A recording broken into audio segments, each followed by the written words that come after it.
But first of all, the looks of it, I just love it. The way how it is, how it formed, and I can tell you already playing with it, it's quite comfortable, but not the most comfortable device out there. And the reason is very simple. When you're looking at the bottom part, some devices of Powkiddy had some absolutely ergonomics to it that makes it so much more comfortable. It's not super bad, but it's also not the most comfortable device out there. But one of the features I really love about the Trimui is that we're actually going to have a very decent menu. So over here, when booting up the first time, you're getting favorite, recent, and the best. You know, the best is kind of cool to hearing over here. So arcade vertical games, here we can see all of our vertical games if you want really into these things. So next up, pressing the R again, here we're going to have the game list, and the game list selection, or at least the platform selection, is quite nice. Having some Sega Dreamcast, PlayStation 1, all the 8-bit 16-bit, the different devices, and of course arcade. Take into consideration that arcade games like Killer Instinct won't run on this, but we're going to push this thing to the limit just to see what you're having. For example, with the PPSSPP emulator. Okay, PPSSPP, yeah, okay, I said it right. But in here we're having the apps, USB storage, having a quick game, kind of cool, the 2048 game. And then, of course, NetPlay. And with settings, we do have some interesting settings we can change out. For example, the display can be changed out to a certain brightness. I'm going to leave it on 5 for the video. The LEDs of around the joysticks can be shut off if you don't like this. Also, this can be adjusted and they go very bright. Volume control, the Wi-Fi hotspot. Over here, the themes, key mapping, and the system. And in the system, can even power it off. Language, NetPlay, and let's show you the languages. And these are only languages we're having. Refresh ROMs, if you're having issues with new indication of new ROMs, you can just refresh and get it here. Hardware test, so also very cool that they implemented this in the system itself. And you know, so having many different, let's say, key features that we can use and calibrate joysticks, flash mode, and the device information. So it already says over here the model number and etc. Next up, let's take a close look at the overall emulation performance and how will it run. Maybe starting with some arcade vertical shooter games, because this is a very cool overall feature.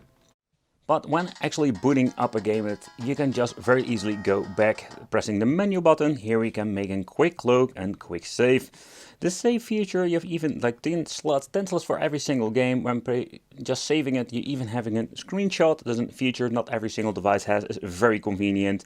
And when you want to get into the advanced option or RetroArch, here we can go in there, resume, and that's actually how it works. But let's play in this game. And it's kind of cool, to be honest, that you can just play your games like this. It's not super comfortable because, oh man, it's going to be a very slim device that you need to be holding. So I think it's not going to be very comfortable for a long time. But still, it's kind of cool that we can play the shmup games as they be intended to, and not the widescreen shenanigans that we have seen before. So this thing comes with a very cool surprise, in my opinion. Something you don't see with every single device nowadays. Next up, let's take a close look at some PlayStation games. And I must say, when it comes to PlayStation, I can really enjoy myself. Man, there's absolutely a blast to the past, but take consideration if you're going to be needing the shoulder and the trigger buttons, it's not going to be a great overall performance due of the sturdiness underneath, or at least the travel. Oh yeah, completely messed it up.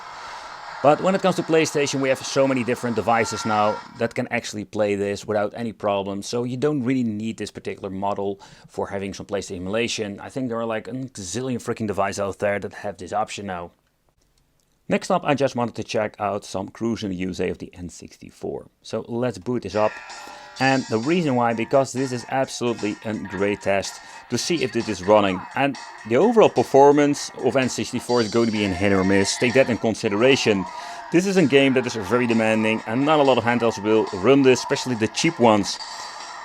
But what I did notice is that the trigger. Here we're going to needing it, and oh man, it's such a pain playing this game with the trigger button because it's so difficult to press. You need to press it really hard. If you can hold it, okay, it's fine, but it's not going to be a fun overall experience. But the emulation performance, where this is not perfect, I did notice that beside the minor stutters, we do got some overall good performance. So with N64, we can see even on these cheaper devices, we're going to get slightly better performance. But of course, there are so many different games out there, depending on how is the compatibility with the emulator, what emulator you're running on. But With this combination, with this handheld and N64, I am very surprised with it.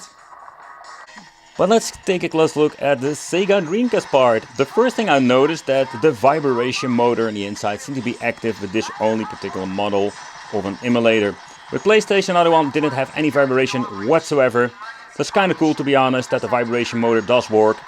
So that's something you don't see a lot, or most of the devices don't even have a rumble motor on the inside. The emulation performance is quite good, and I'm very pleasantly surprised with this.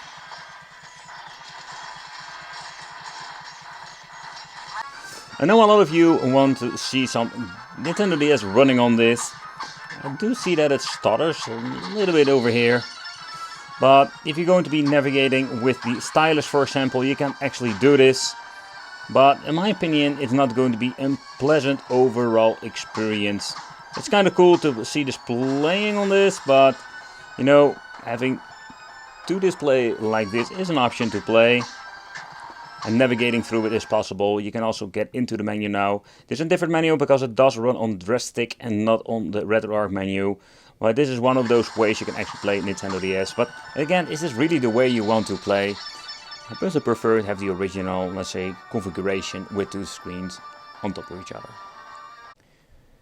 So when it comes to the PlayStation Portable, let's just check out the God of War game. So first of all, there is no touchscreen whatsoever. Didn't mention it before, just want to be clear about that. So here we can load up very easy. But with God of War, we need to have some tweaks implemented to get the right speed.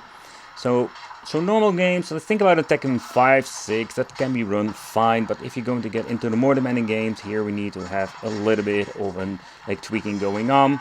All the settings has been set to speed up now. Original aspect ratio. And you see that we're having around 20 FPS going to the 30. At the left, we're going to get ourselves a very tiny D-pad with a very nice, let's say, curve to it. And micro switch. That means that I love this, let's say, micro switch, very quick response, and the travel is also very short. And I can tell you, playing with this on fighting games was absolutely a blast.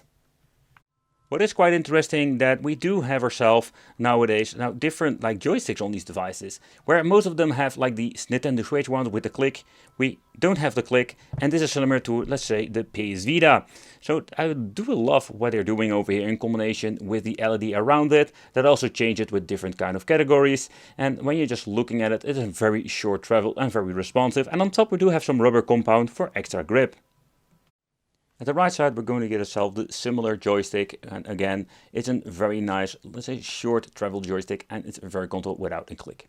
One of the things I really love about this thing is the tiny buttons because of the micro switch underneath. If you're just going to be touching them like this, is absolutely great, and you can just feel how responsive this is. You're going to be loving it or hating it. I am a big fan of this.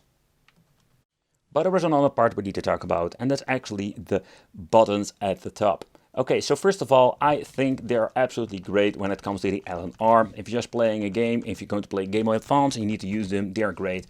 They feel absolutely amazing, and doesn't matter where you're going to be touching them. It's absolutely a short travel by a micro switch. Where with the, let's say, the trigger buttons, they're going to get the same style micro switch, and they are not comfortable at all. And how do I mean? If you're going to be playing, I've noticed with fighting games, I need to press them really hard for getting some action or some inputs, and this is absolutely a deal breaker for me if you're needing these shoulder buttons all the freaking time. On top we're also finding the power switch over here, then we're having the host Type-C connection and the physical volume control. And at the bottom we're finding the slider FN.